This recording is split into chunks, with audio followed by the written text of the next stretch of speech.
Then appear for all the accused persons except number.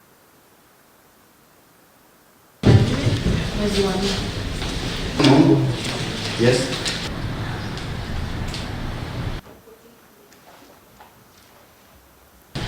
The 6th. We are going to tell our young people that you can actually demonstrate without stoning people, without burning the road. Because now you demonstrate, then you destroy the road. It means some money has to be put there to repair the road. Other demonstrations are okay, they are allowed in the Constitution. With the manner we are doing them in this country, sometimes it affects very innocent people who have nothing to do with what they are doing. But nevertheless, bond of 10,000, alternative cash bail of 3,